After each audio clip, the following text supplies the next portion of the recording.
Well, good afternoon, everyone. It is noontime, and we'd like to reward those who are here on time. So welcome today to Don't Leave Boatloads of Cash on the Table When You Sell.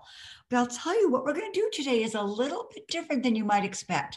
I think a lot of folks think this might be about how to stage and paint and how to prepare your product for market so that you can cash out and get the most money. It's not what we're going to talk about today. We're going to talk about the things that nobody ever talks about, the things that go on behind a seller's back, the things that nobody even thinks to ask about before you hire an agent. And so we're going to do that today by, think of this as 7 little vignettes, little stories about real estate. And you'll draw your own conclusions at the end as to how you want to proceed, and we'll certainly give you some guidance. So I want to start today with talking about things that are going on in today's market. There has never been, ever, in the history of real estate, a market for sellers like today. And creating competition is really important. Just this week, it was 9 o'clock at night on Tuesday night, I got a text from one of my agents. She had put a property on in Arlington for $899. The text read, "I just got $300,000 over asking on my $899 property. I'm speechless." And that is what great agents can do when they know how to leverage multiple offers. So to start out our first story, I was talking to an agent just about a week and a half ago, and she said, "Linda, I'm so excited. We just secured this great house, but let me tell you about it. The listing agent was so bad." I said, "What do you mean?" They said, "The listing agent started out great, was with a different company, and marketing was beautiful. All the Matterport tours, all those 3D tours that they do, the professional photography, the description of property, great, all the things you expect of a great agent." So this property went on the market on a Friday, and the listing agent had scheduled a Saturday open house, and happened to tell this particular agent, "There's so much excitement about this house that we have a buyer that is getting on the red eye tonight on Friday to come to the open house tomorrow and see it with their agent." So this particular agent said, I got my buyer in right away. On Friday, we decided to write up an offer so that they knew we were serious on Friday night. We made it for a little bit over asking. We, waived all our contingencies. It was a great offer, but I made it good till after the open house, knowing that somebody was in the air flying across country, and that certainly the listing agent is going to continue to hold the open house. But I just wanted to make a good offer so that they'd come back to us for round 2. She said she was shocked and dismayed and thrilled all at the same time when the listing agent called her back and said, "Congratulations, we've accepted your offer." Now, that's like an audience of one. I don't know if there were any other offers at that time or early, but I'm going to tell you right now, today it's about leveraging the competition, giving the house full exposure, and making sure as many qualified and serious buyers can get in. So we don't know how much money exactly that seller might have left on the table, but I asked her, "Would you go back to your buyer? And I know they've secured the house, but if they can conjure up, what would they have paid more?" And the buyer wrote back right away, "Easily $50,000 more. If someone had just asked me for $50,000 more, I'd have paid it." That's tens of thousands of dollars left on the table that no one even asked her for. The next story I want to tell you about, there's a lot of naughty behavior, a lot of self-serving behavior that goes on in real estate. Realtors don't like to talk about it because we don't like to be considered used car salesmen, but it's no wonder because there are a lot of agents out there that just don't handle things the way you hope they are when they represent you. My story here goes back a few years. Let's call my agent was Dan. Dan came to me and said, "Linda, I have an offer on this property and I've had it for 3 days. I submitted the offer 3 days ago. I texted the listing agent. I emailed the listing agent. I called the listing agent. Didn't get back to me on day 1. Didn't get back to me on day 2. I was being polite. I just wanted to know where we stood. Did she receive my offer? Nothing. Absolutely nothing." So on day 3, the listing agent calls and says, Oh, want to let you know we're accepting another offer. Dan says, what? First of all, you didn't even tell me there was another offer. There wasn't an offer when we made one. And aren't you going to give me a chance to go back to my buyer to see if they'll pay more? Matter of fact, I'm sure they're willing to pay more. And the listing agent who represents the seller said, no, I'm on my way to the seller's house now. The deal's done. We're not interested. Can you imagine if the seller knew that was happening behind their back? Unfortunately, and I know for the agents who are on this call, you will not be shocked to find out that that particular listing agent had their own offer on the property that they'd shopped against that Dan's offer. And they were not interested in getting better offers for the seller because they were going to make both sides of the commission. So that story in vignette number 2. In this market, one of the things we see on social media websites, nationally for real estate agents, where they talk and discuss things, is how often, especially in this climate, it is not unusual to have 4, 10, 22, 46 offers on a property. How many agents are complaining that, the agent doesn't get back to me, doesn't ask me if we want to sweeten our offer at all, and doesn't even bother to respond. That in this market, some listing agents are so lazy that they're not even calling people back and letting them know they didn't get the house. People are just noticing that it comes up under agreement in the computer. So that kind of laziness is just completely unprofessional, and certainly is not someone you want to be working with. But there is a gift. There are agents out there that are absolutely gifted in knowing how to bring multiple offers together, to create that exposure, to create the interest, to bring in multiple offers, and then learning how to leverage one against the other, making sure that their client, because they're working for the seller in this instance, that their client is going to get the best offer. And you can create the best offer by saying, listen, these buyers dropped their financing clause, or aren't concerned about appraisal, or won't be doing a home inspection, or are going to do a pre-inspection before you even accept the offer. There's lots of things that make the terms can be as important as money to the well-being of the seller and the ease of sale. So it is not uncommon for some agents to decide, you know what, I'm only going to go back to the top 3. Obviously, those are the most serious candidates. I'm not going to go back to the next 7, 10, 15 offers. The top 3 are the most serious. And let's go back to them for their highest and best offer. So again, not uncommon. I have one great agent who said, before I worked at Leading Edge, I worked in a team, and that was their standard procedure. We go back to the top 3. And she said, why don't you go back to everyone? You don't know where your best offer is. And I know there's a thought that, listen, everyone knows there's multiple offers. People will put in their best offer. But it's not until a buyer hears that 16 other people want it that it becomes more valuable, that people are willing to pay more than they thought they were going to in the beginning. And when it's explained to them what they're up against, some of them will pony up and be willing to pay more. So this agent's name is Lynn. Lynn says to her team members, the next time you have multiple offers, would you let me handle it? You can supervise me, but I'm willing to do the extra work. I'm willing to go back to everybody. And she did. And she said, sure enough, didn't the number 4 offer that they wouldn't have gone back to wind up paying $60,000 more than the increased offers of the top 3? Again, unless your agent's willing to go that extra mile, has that negotiation savvy, sellers are missing out on that. There's another thing that comes up in real estate that sellers can't begin to appreciate. It's not really a concern, but it's the due diligence.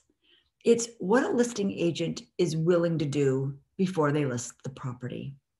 Now, when I first got in the business, there was this crazy expression that I heard, and it was, listen, most agents only do the 3 Ps. And what are the 3 Ps? Well, they put a sign in your lawn, they put you in MLS, and then they pray that somebody buys it. And I always laughed about that because sadly, that's what a lot of agents do. That's the marketing plan. And due diligence means checking out and learning everything you can about the property before you put it on the market, finding out issues that might be able to be resolved, whether it's easements or title issues, or, sometimes a garage can be sitting on the neighbor's lot by 6 inches and cause a problem with title. The list goes on and on. You might be able to find out, even though the seller never did a lead paint test on the house, that 2 owners before someone did. Because let me tell you, if you disclose that you don't know if there's lead paint, and then the buyers do their due diligence, because you can find it out on the state website, that in fact a lead paint test was done, then you become untrustworthy. You're not telling me the truth. What else didn't you tell me that you know about? But the due diligence goes on and on in forms of having sellers fill out sellers' descriptions of property. It's really odd how many agents don't embrace the disclosure form. We find every day when sellers don't fill out a disclosure form and then buyers find out something's wrong with your house, they either want to renegotiate the price or they want a divorce. They want to get out. But if you let them know about the burner on the stove that doesn't work and the fence gate that doesn't close properly and that you had a water dam 3 years ago, they really appreciate it. And when they appreciate it, they say, thank you for telling us everything you know about the house. If our home inspection discovers something else, we're going to figure you didn't know about it. And then we can resolve it. And by the way, I'm going to believe you about all the good things you say about your house since you were willing to be upfront and candid with me. We all appreciate the truth. So you really want agents who are going to do due diligence and have you fill out a disclosure form, because we have one agent in our company who's an attorney, and he calls the disclosure form the price protector. Nobody can go after you for a $10,000 or $15,000 roof if you disclose that the roof was fully depreciated and end of life. We know the home inspector is going to say, listen, that roof looks to be 30, 40 years old and it's fully depreciated. It's holding now. It isn't leaking, but it's just a matter of time, in which case the buyer hears, oh my goodness, it needs a new roof. I want the seller to pay for a new roof if I'm going to buy this house. So those kind of things are, again, invaluable and save sellers tons of money when you get an agent who's willing to go through these checklists and itemized items that can be handled ahead of time. Here's another one that unfortunately is becoming epidemic in this market. A lot of you are familiar with it's a real estate term. It's called pocket listings. What's a pocket listing? A pocket listing is a listing that some agents kind of hold in their pocket. They don't put them into MLS. They're not publicly advertising them. They're not putting them out on social media. It's in their pocket. They know the seller wants to move and they know the seller's price, and they shop to find their own buyer for it because they would love to sell it themselves and get not just the listing side of the commission, but also the buyer side of the commission, all for them, which is great for the agent, but not so great for the seller. So, this off-market listings, it's alluring. Listen, you have 2 chances to go on the market. You can start, we can start privately. We can privately market your home. I want you to think about privately marketing. That's an oxymoron. That's not marketing, right? Private is not marketing. Marketing is letting everybody know that you're coming on the market. What is happening, and I want you to think about this, if you just inherited your grandfather's amazing, really rare Rolex watch, or you were in possession of a really special antique car, something right out of the Ralph Lauren collection, or say you had a family heirloom, of some impressionist drawing or painting, and you were going to go to the big Christie's auction at noon, and you knew that the audience was full of people, qualified, serious buyers who came for that watch, who came for that painting, who want that car. And They understand there's a lot of competition. They're going to pay top dollar. If you were talking in the lobby to somebody who wanted your car or your painting or your watch at 9 o'clock, who offered you your list price, would you take it? Knowing that there are all these qualified, serious buyers out there? No. Then why are you willing to sell off market when, you'll have an auction of one? You want an auction of many. Some of these agents are out there, and that's vignette number 6 with coming soon. And let me talk about coming soon. It's a great tool. We embrace coming soon. Every seller would like to be shouted from the rooftops, I'm coming on the market. Come and check it out. Come drive around the neighborhood and get comfortable. Come and check out the dog park nearby. See if there's a suitable yoga studio that you would like to go to nearby. How are the schools in the neighborhood? Are there great parks? Are there great coffee shops? There's lots of reasons that people want to do their research about a property before it comes on the market and see whether it meets their needs. So coming soon is an amazing, fabulous tool. However, there are a lot of agents out there completely misusing coming soon. Let me just tell you, there are some rules about coming soon. MLS, our multiple listing service, requires that if you're going to put something coming soon, that nobody gets in the property. That means that everyone just gets to see it and investigate around it, but nobody goes in, and that nobody's going to see the property until it officially becomes active in MLS. Then everybody gets a chance to come in, and then you can look at offers. That's the purpose. Unfortunately, there are companies out there and agents out there who are using the coming soon tool to find their own buyers. Listen, we're not going to launch on the market for another couple of weeks, but I'm going to let you in, right? I'm going to say, oh, you like it? You know what? I know the seller's expecting to go on the market, but if you make a good offer, maybe you can have it right now, which is awesome for the buyer.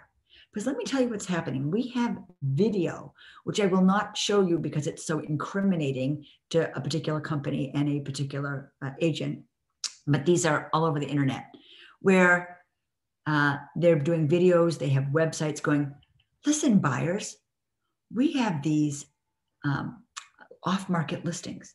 They're coming soon. They're not officially on the market. If you want to save money, if you don't want to have to compete, if you want a deal, we got one for you. Do you think the sellers have any idea that they are being marketed as a deal, as a chance to save money, as a way for buyers to scoop a house before there's competition? No.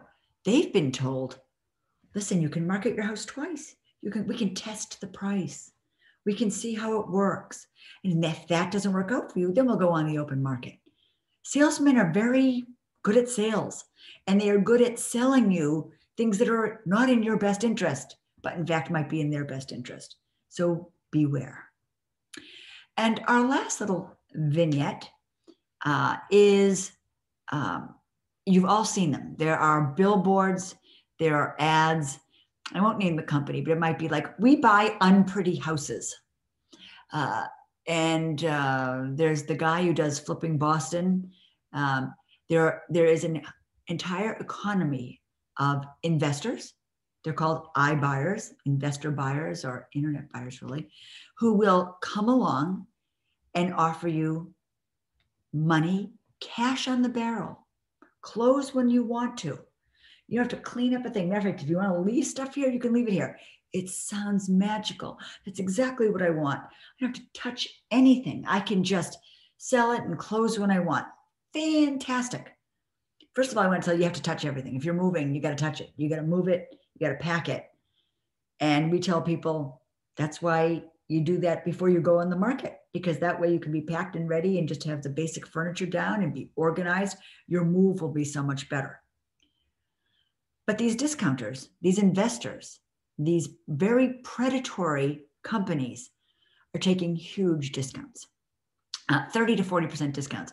Matter of fact, I believe the agent is on this call because I saw you signed in. Drew Ann, you're here. Drew Ann has a story from, I want to say it was 4 or 5 years ago, but it just, she had the numbers, so I'm going to use it. A woman in Wakefield had a modest little house in Greenwood, and she was offered $325,000 for her property. But these companies come in and they say to you, your house needs so much work.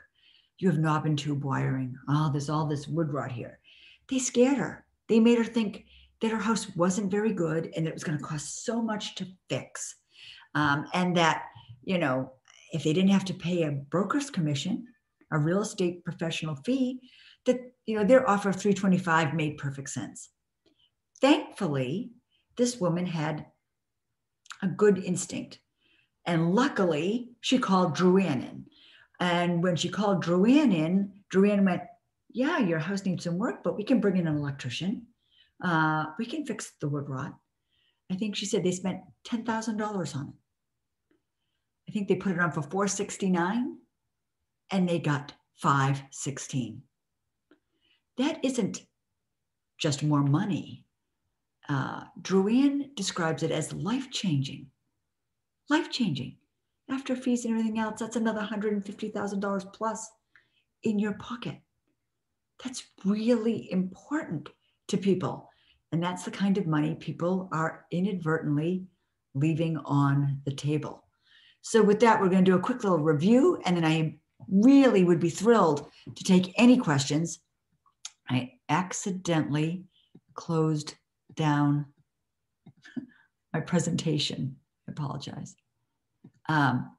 Hope this is a good time for you. If you do have questions, I am very happy to answer any of them, or as I usually say, make up some answers. Anything I can do at all to help. So here we go. Share. I don't think you can see that. It's not sharing properly. I could see that, Linda, when you brought it up. Okay, right now I can't, but. All right. Because on my side, it didn't look like you could see it, so I shut it down. Here we go. Thank you, Bianca. You're welcome. All right. Leverage. That's your key thing. Make sure that your agent knows how to leverage the market, that they don't close down offers when you have an open house, that they don't take that one agent, that they understand how to make that first buyer feel the value of your house to pay more. And like I said, without even being under any pressure, that particular buyer said $50,000 easy. I would have paid more. It's hard to know whether or not your agent is working behind your back. Remember the one that, no, we don't want to know if you have a better offer. We're signing this one. There are a lot of sneaky self-serving agents who don't want to cooperate with other agents. One of the things that we use at Leading Edge is showing time. Showing time is a service that allows people to book appointments so that you can see them, but it also allows feedback. And if your agent is using showing time, the agent can be saying, we're submitting an offer. That way, if there's other offers coming in. That way you can say to your agent, geez, this looks great, but are there any other offers? I understand they're making an offer. So unfortunately, it's a good way to double check, but you want to make sure you're working with people, and people at Leading Edge they have done the big pinky swear. That people are always going to maximize and leverage your property, and they aren't going to be sneaky behind your back. But if I could tell you how prevalent this was, you would cry. Negotiation prowess. Are they willing to go back to everyone? Are they willing to spend the long days and evenings making sure they go back to the 26 offers and make sure everyone knows what the terms are so people can make the best offer? By the way, when they do that, that is so appreciated by the agent and the buyer. Even buyers who lose in that process feel like, I was heard, I had a chance to make my best offer, and I was treated well. That is a basic. So Leading Edge agents also abide by this principle of doing the right thing, and they are amazing negotiators. We talk about it all the time at our company. Lastly, you don't want an agent who skips all the investigation and preliminary work. If there's a problem, I'll deal with it later. Those are the things that hold up closings. Those are the reasons that buyers walk. 5 and 6 weeks into the process. They didn't do their due diligence with the bank. Listen, I could this afternoon get a bank to write me a pre-approval for $10 million on the internet now if I wanted to, and I could submit that. It's no good. So agents need to call the banks. There's just so many little things that good agents do so that you don't have problems down the line. Next, I just wanted to show you. What does due diligence mean? It's the process of gathering or disclosing relevant and reliable information about a prospective sale, purchase, contract, etc. Never be a secret listing. Secret listings don't get the most money. You are leaving so much money on the table. And yet, let me tell you, the reason you would take that one offer is because it's already over asking. Because it's, the terms are great, but you don't know how good it could be. By the way, if in fact that listing, that buyer and that offer is so good, guess what? They'll still be your best offer on Tuesday at noon when we are reviewing offers. Absolutely. Matter of fact, we've seen people who we said, no, we're not taking your offer now, come back and they jump higher. The reason they want to take it off the market early is they're afraid it's going to get more expensive. They want you to take their one offer before everyone else gets a chance to buy it. And then there are those coming soon shenanigans. Again, do not be afraid to be a coming soon listing. We totally support them. We've adapted coming soon. We were doing coming soon before it was even a thing in MLS. I was doing coming soon, when in the Boston Globe going, next week, I'm going to have a house that works because I knew it was great for the seller, but we never sold it till everyone had a chance to get in. And then lastly, remember those easy, quick sales are stealing your equity. Don't resist the temptation to sell short, sell earlier to one of those companies that, will take advantage of you. So with that, let's see, questions. Does someone have, I don't see any questions. Is it, nobody's got anything to say? Any feedback? Any of our wonderful agents want to add their wisdom to this? Because there's a lot of wisdom in this group right now. No? Well, everyone's kind of quiet. Well, with that, next week, we're doing how to sell your parents' house. And it is, even if you're not selling a loved one's house, it's a little bit about the process. Each seminar, if you're on the seminar, we're doing, this is the second out of 7. You can join us every week. Leading Edge Real Estate Seminars.com will give you a chance to check out what we're up to, and it's full of advice. Linda, we just have some, I see. Okay. Let's see, our escalation clauses in the future. Yes, I have to say now that some offers have, there's some listings have so many escalation clauses that you need to go back with highest and best. We are now seeing some very talented agents going, I'm willing to escalate $7,500 more on top of anybody else's escalation clause. So to me, they're keeping the buyers in the game. And you just need to learn how to handle them. There are entire companies that don't allow escalation clauses. I don't understand that. We've never met a seller yet that didn't want more money. So an escalation clause is, I will pay X more than any other bona fide offer. So we think it's a big, important part of the mix. Let's see. I love that disclosures keep you from renegotiating price after the offer. Absolutely. Thank you, Christine Shirey. Nice to have you on board. And I am a seller, and the time invited me to this call. It was very interesting. I'm glad you enjoyed it. Custom products. Thank you all for joining us today, and don't hesitate to come back next week. Make it a good one. Bye-bye.